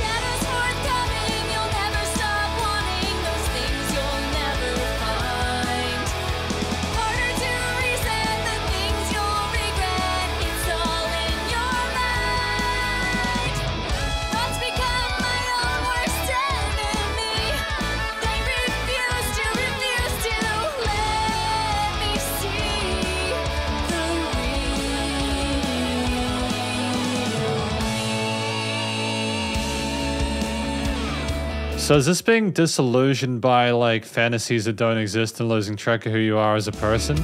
Is that effectively what that's about? Because that would make sense to me, you know? This story has no end. Turn it to a different page tonight. That's a nice way to finish. The story has no end, turn to a different page. I think that's true. There's no defined ending to life. You know, we don't just go, oh, that's it, I'm done.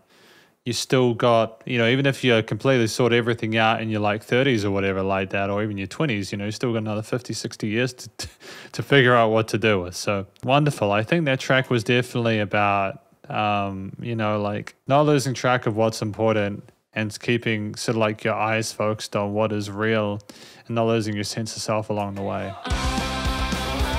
But Aural Wavs won reprise.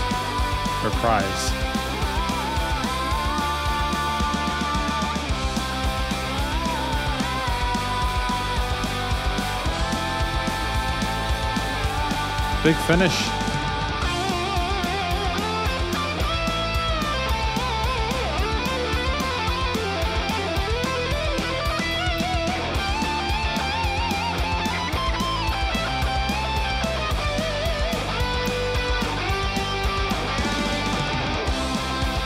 Dude, we got some shred skills, man.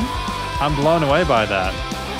That's the power of having the guitar in the center as a main focal point. You've got a wonderful lead guitarist here. I appreciate Ellie's vocals. They're great. But, you know, all three members are really competent professional musicians.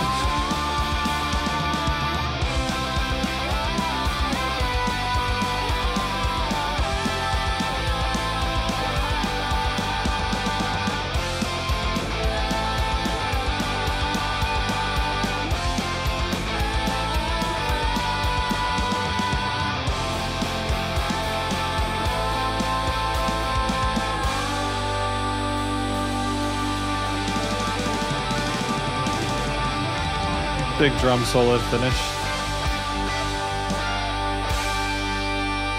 Excellent.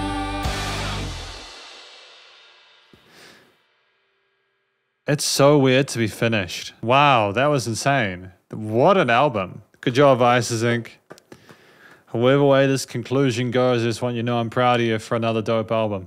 It's a biggie. Because this is my conclusion of my review of Aural Wavs by Vices Inc.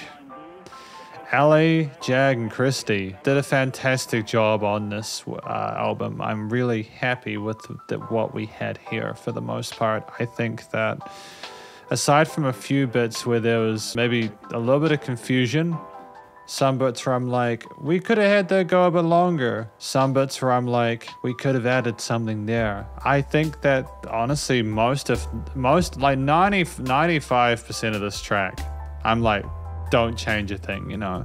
Not that I'd be able to tell these musicians what to do because they know what they're doing. I think it's basically a confirmation of what they're all about.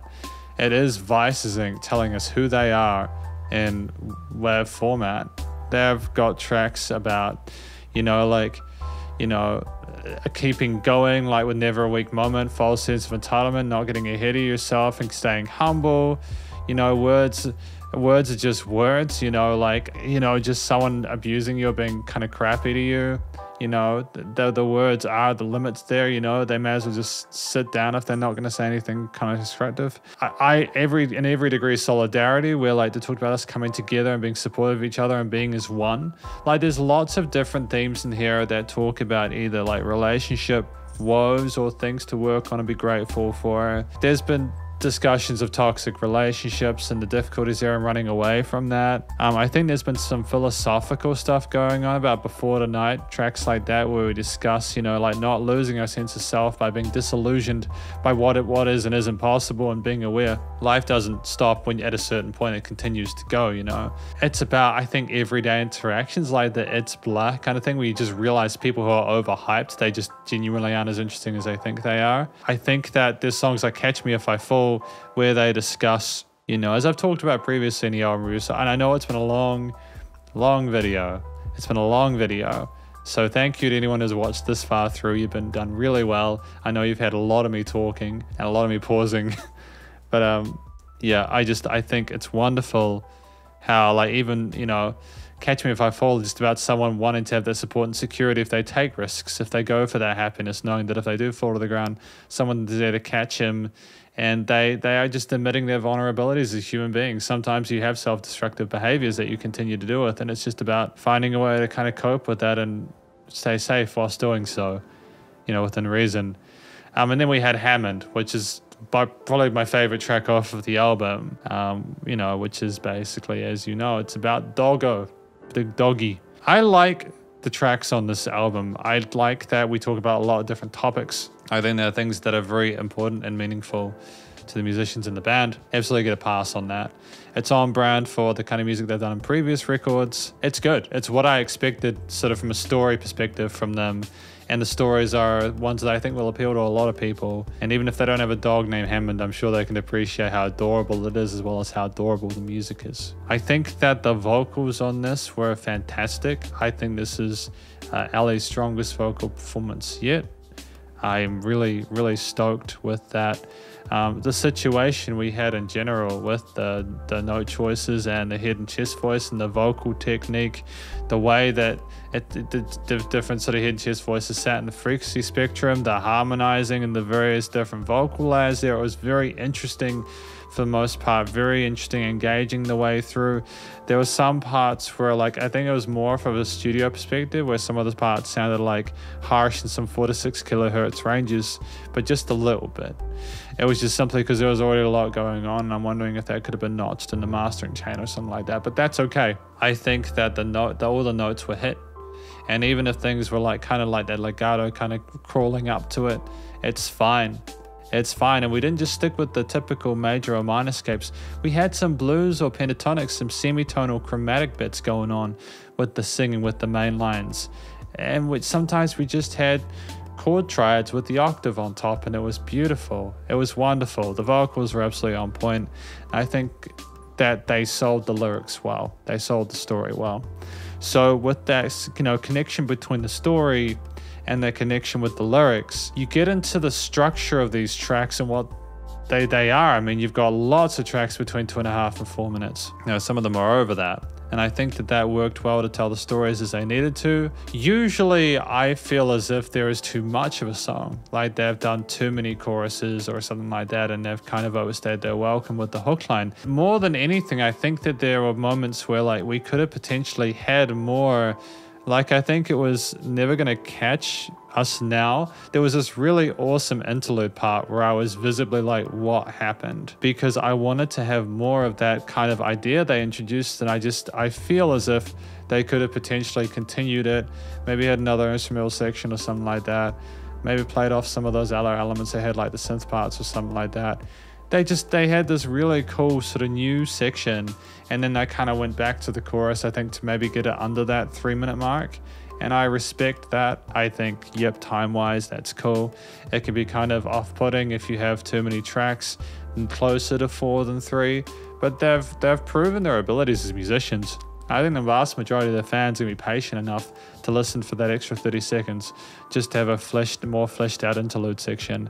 It's not to say that I disagree with going back to the chorus in that instance. I just personally feel as if they could have like taken the time with it, you know, and then had a bit extra there. But that's just me being greedy, I suppose. I think that the instruments we had in this were predominantly drums, bass, and guitar. And I liked that. I think that that's their strengths that they're sticking to. When they, you know, there were these wonderful sort of either octave chord or power chordal parts with the guitars with occasional broken chords and arpeggios, mostly sticking with triads. Occasionally there was some flat 5 minor 7s or something like that, but usually we stuck within the sort of traditional keys and sort of like scale shapes. When we didn't, it was spicy and interesting and engaging. When we started with that minor there, occasionally we went to like a son of a Phrygian or something like that. That was dope. And the lead guitar was really special. I'm really happy that we had more exploration with those lead elements. I think that for the most part it worked really well having it as a sub layer behind the vocals. I think the Aural Wavs one reprise, the 18th track, the final one, showed how great the guitar sounds when it's at the level it needs to sit with the bass and drums without the vocals. I think we could have potentially double tracked the vocals in certain situations, allowed more room for the lead to breathe in the mix. I understand why we didn't have both the same volume. It would have been discordant and too much, but that's why we also have, but the thing is, I know these guys can use to make the most of the stereo field because it was wide in the stereo field. Different vocal parts, whether it was the backing vocals from Jag and Christy or Ellie herself doing extra ones, you know, we definitely have an understanding of how to place them around the stereo field. I'm really happy with that. It's just, yeah, I feel as if there could have been more room for the guitar to sort of like breathe in the center, and you could have had the guitar like a little bit louder as well, just to kind of balance it out. Because there was some tremendous lead work, and I just think some of those cascading and ascending scale shapes there, the sweepy bits there, the legato parts as well. We had flawless guitar solos, and I just, you know, maybe it's just because I'm biased because I'm a guitarist, but I think that there was room. That's the only complaint I have. The lovely unison bends, the bluesy kind of like sort of rocky melodic kind of shred techniques from the 80s and stuff like that. We had a lot to enjoy here, and I think we smashed it out. The bass parts were fantastic. I really enjoyed how well the bass stuck in that low end there. We had rolling or like walking bass lines occasionally, but mostly we were sticking with the root notes of those power chords and kind of keeping sort of reasonably well behaved in a sense of unison, that low end as an anchor or a foundation. I think that's a really smart move. The drums, there was so much range to the drums, dude. It was incredible. Like, I liked how we typically found exactly the right beat for the groove, and it's all the riff, and it's incredibly hard to do. Part of that is that we understood the importance of having a semblance of like a kind of a unison with like the kicks, for example, with various bass parts or guitar parts or something like that. But we would also go to half-time or sort of double-time passages in the middle of like a chorus or something like that. And it's those kind of decisions where it's like, yeah, no, we're thinking of that next level part. You know, there was definitely like live recorded drums. Even if there was like a bit or two we weren't exactly on the beat, I don't mind, because I love the synergy and chemistry between the members, and I still think they did a phenomenal job. 99% of that is tight. 99% of that's tight.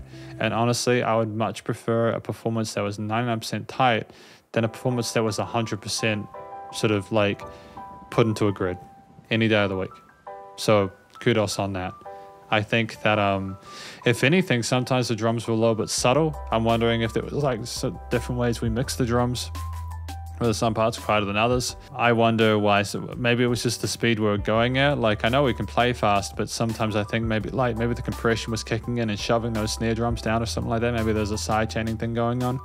But yeah, I'm really happy with the various grooves that we had there. We had lots of different times, different beats. Like we had some shuffle beats occasionally. We had like the kind of pop punk kind of driving forward gallops kind of thing. We had halftime kind of 16th note kind of off beats with the cymbals and stuff. There was a lot, you know. You can hear it for yourself. I'd recommend listening to the album on your own if you can, just to be able to sort of experience all the range that we had there, the diversity. And then we also had occasional sort of synth parts and everything like that, which would stack on top and add like as a pad layer, such as I think in Catch Me If I Fall, if I'm not mistaken, as well as some lead lines that kind of sparkled on the top, but they were rarer. Mostly we had guitar, bass, and drums and vocals and backing vocals, and that's all we really needed. I think for the most part, the motifs in these tracks, there was a lot of the kind of power chord focused kind of meat and potatoes kind of power chord, like rock 4-chord kind of stuff but we did, to be fair, have range with some sort of like some intermediate kind of transitory chords where like maybe you'd like flatten the fifth or like have like a fourth as opposed to a fifth or something like that, or like a flat fifth just for a bit extra tension there. We did a roll with like chromatic or blues scales sometimes, so we would work with stuff outside of the key signatures and scales, which I appreciate. I think it was good that we had a bit of sort of sauciness there with the various sort of parts we had. We didn't work with too many extensions. We had them there, but they weren't that much. We traditionally work with the triads, and I think that added to it. That kept a relative minimalism that enabled for a lot more range in the vocal harmonies, which I think was smart. You know, especially when we want the messages of the songs to be relatively simple to understand in certain positions. If we then elongate or kind of overcomplicate the instrumental parts, it's a weird kind of, it's either a weird kind of flex or it's kind of just uncomfortable, because you have a dissonance, like a disunion between like what we're trying to do with the performance itself and then what's trying to go on with like the stacking and the accompaniment with the vocal parts. I'm just glad we avoided that, you know. If we wanted to go heavy and shreddy, we definitely did that, and most parts got a name. Or if we wanted to keep it chill, again, like with a song like Hammond, we had like the ukulele parts kind of strumming around and little shakers and like the different sort of voice parts and everything. That's all we needed. We understood when to sort of like tone it down a little bit and when to bring it up. There was a phenomenal chemistry with this band between the three members, and absolutely no complaints. I think that the production, recording, mixing, and mastering was exceptional in the sense that there was just one point, I think, where I was like, hang on, why is that guitar or something on one side and then on the other? I can't remember which song it was. It was in the first half of this review. But there was a point where I think I heard the guitar only on one side and then it switched to the other side. And I just personally felt that it was awkward sounding. And I'm not sure if that was a stylistic thing or if that was like an accident, because it just sounded so unusual. And it could have been my headphones sort of like having an issue, but the problem is my headphones are working perfectly fine throughout the entirety of today. I've done nothing to them. So I just don't know. This is something that will be audible in the review, so I'm hoping someone can fill me in on that if that is the case. With a project this size, I'm not surprised that something like that would happen. It didn't take away from the quality of the music, it's just that it was audible and it was definitely noticeable. The vocal recordings were great, nice sort of filtering, compression, EQing on them, you know. The guitar parts were nicely filtered as well, stacked well on top of the bass parts with nice and compressed side chains to the kicks. The drum kit, there was a bit of filtering on the drums, and I think there may have been some like really aggressive compression on the drums, which kind of flattened down in the high end a little bit, but aside from that, it was fine. The singles, like the 79 and 35K one, like All About the Girl and Catch Me If I Fall, there was a little bit more polish to some of those in comparison to other ones. I'm not sure if they were recorded in the same section or separate. That is not to say that I thought that the mixing was bad in any of them necessarily, arguably apart from the one I mentioned where the guitars are on one side and then the other, without context. But that's not even bad. That's potentially just an error. That's something that was missed. Ultimately, I think that there's a lot of promise here. It's just, you know, the parts did level together really well. Occasionally some vocal parts were a little bit too resonant, like on the far sides of the stereo field. I think I mentioned there was like a high end resonance in the 4 to 6K hertz that could have been lowered by 0.5 dB or something just to make it a little bit more smooth. But yeah, it's definitely a step up from what I've heard from Vices Inc. in the past. They're already doing really well, but this is, again, another positive step in a really good direction for them. I'm liking that they're investigating long form stuff. It's great that they had the creativity, the sort of forefront, and the storytelling chops to be able to put forward these, 16 tracks. And I think ultimately just, like there were some occasional resonances, but like it was more just because of the amount that was going on in that particular part of the accompaniment, whereas the various instruments that were stacked there, just as a final time of saying this, I do think there were times where like we could have had the vocals to the sides of the guitars that were soloing, but I also understand, like in the last go of an outro chorus, for example, you don't necessarily want to have the guitar kind of in the middle whilst the chorus parts are going to be weird from what the listeners had before. There's always nuance and sort of like finding a way to sort of make those work, Ultimately though, it was nice and loud without pumping. That's my review of this album. Again, Happy New Year to anyone watching this. I know this review is probably going to go out in February just because of the upload schedule, but hopefully if you're watching this, you've enjoyed the review. Congratulations to Vices Inc. on their new album. I wish them the best of luck for 2023. If you enjoyed this album, please do go check out Vices Inc.'s various social medias and their Spotify page, and stay cool, stay safe. Please remember to support your local musicians and artists at this point in time, as they're the hell more than there with all the crazy stuff going on in the world, and I'll catch you in the next review. Spiderhands Out.